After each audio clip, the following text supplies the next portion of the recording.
In June 2024, a spark was lit in Kenya.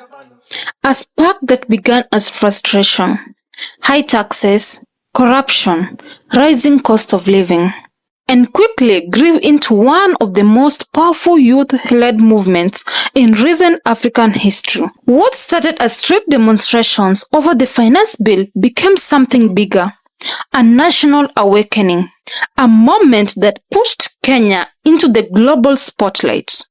On June 25th, young people filled the streets of Nairobi, Mombasa, Kisumu, Eldoret, Nakuru, and beyond, with placards in their hands and hope in their voices.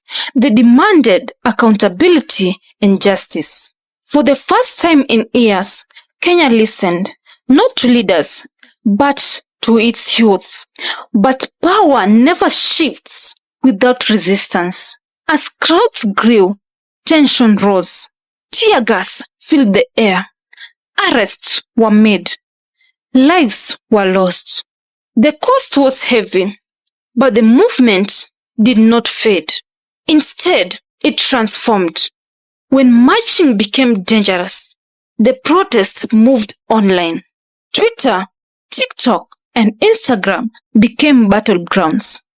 Hashtags like reject finance bill, Syrian numbers, and later hashtag Ruto must go dominated timelines.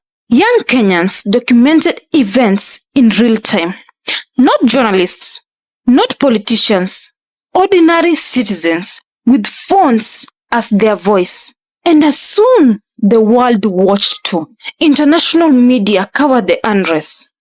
BBC, CNN, and Al Jazeera. Solidarity protests appeared in London, New York, Berlin, and Johannesburg, led mostly by the Kenya diaspora. Kenya was not trending.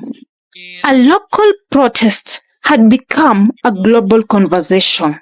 But Kenya was not a lone case. It reflected something bigger, a global generational demanding change. In Nigeria, hashtag EndSARS. In South Africa, hashtag fees must fall. In Sudan, youth topped a regime. In Uganda, music became resistance. 5 years ago, EndSARS protests rallied Nigerian youth against police brutality. Revolution has a price. Families mourned loved ones who never returned home. Murals, candlelight vigils, names written on walls, so they are never forgotten. In June 2025, protesters returned to the streets.